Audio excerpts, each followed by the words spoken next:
Get ready. Today's episode, this is one you're not going to want to miss. Welcome to Voices of Victory. I am your host, Mario De Leone, and today's topic is state seeding, a practical way to overcome emotional resistance. We're going to use procrastination as an actual example. Let's talk about what state seeding is. Well, we know a seed is something you plant in the ground. And we also know a state is a state of mind. There you have it. Aha, let's go over it. So, state seeding is the deliberate act of planting a psychological or emotional state in advance when it comes to a challenging task. What do you mean? It works preemptively, creating the mindset or energy that's needed to bypass resistance or any type of emotional interference. It's all about effectively aligning your internal state of mind with the requirements of the task. Rather than confronting procrastination or hesitation directly, state seeding gently redirects your focus, creates momentum without any force. Let's go over the steps to implement state seeding. First step, understand the root cause. We don't have to spend too much time here, but here's how you're going to understand it. Recognize that, let's say, procrastination, for example, is not laziness. It's a mismatch between your current state of mind and the state required for the task. Maybe you're anxious and the task requires that you calm your mind or have some creative energy. Here's an example. You're avoiding writing because your mind feels cluttered, but the task needs clarity and focus. So what do? Well, you start off by defining the desired state. Identify the emotional or mental state that would make you feel more natural. Example states: calm focus. That would be for detailed work. Curiosity for brainstorming. Productive energy for physical tasks. Then that gets us over to the next step. Choose a seed. A seed is a trigger for the state. You pick a short, repeatable ritual or a cue that can evoke a desired state. Here's an example. Example seeds. An audio seed. Focus on enhancing your state of mind to a upbeat focus playlist, for example.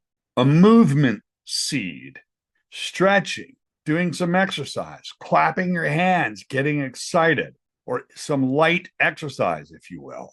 Maybe some jumping jacks to get you pumped up. A visual seed, clearing your workspace.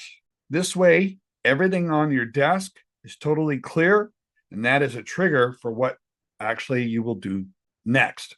The verbal seed, just like a mantra, it could be 5 minutes of a word or a trigger, something that's going to perpetuate you and catapult you forward. I like the Fantastic Four, and I used to use flame on as my trigger word to throw me right into action. When you do this, you repeat this as that one little trigger word that will send you right into action.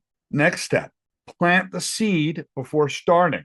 You activate the seed moments before engaging with the task. Example, for writing, you would play that 2-minute focus track. Take 3 deep breaths, for example. Tell yourself, I plant calm focus now, and then open up your writing document so you can start writing. Start with low friction actions. What does that mean? Low friction. Things that don't create emotional resistance. Ease into the task with simple, non-intimidating steps to avoid overwhelm.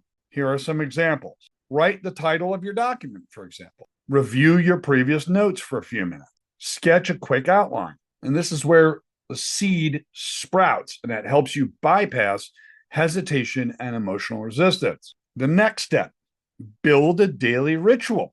You turn your state seeding into a consistent habit for any focused work.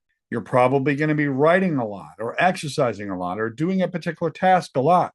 So you pull up that daily mantra, that one word or one statement that will move you forward. And believe me, the more you practice this, the better it gets.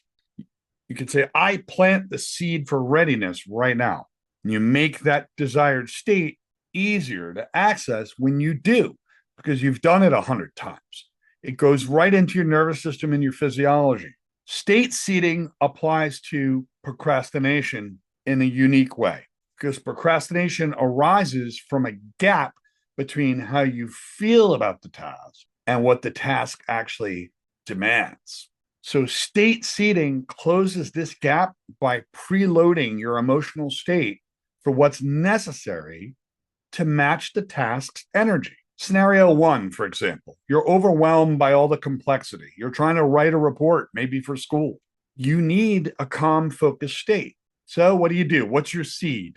You play a lo-fi track, something that helps you focus. You use your mantra. You can say just the first sentence, and then open the document and then start going from there. Another scenario could be boredom induced. You could have resistance from boredom. For example, sorting emails could be an absolute task. You start with light curiosity as the state. Let me see what's on the list here. This is interesting. What's the seed?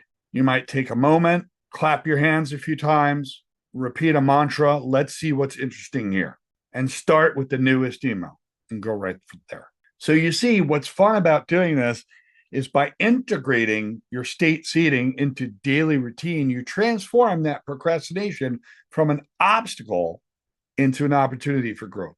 And it's all while maintaining a sense of ease and control. It's good to use things you see, things you say, things you hear, right? Utilizing all your senses, even an image that motivates you could get you going. Using all of those senses, there's many seeds, the audio seed, verbal, visual, it's all there. Have a great day. Good luck. See you on the next episode.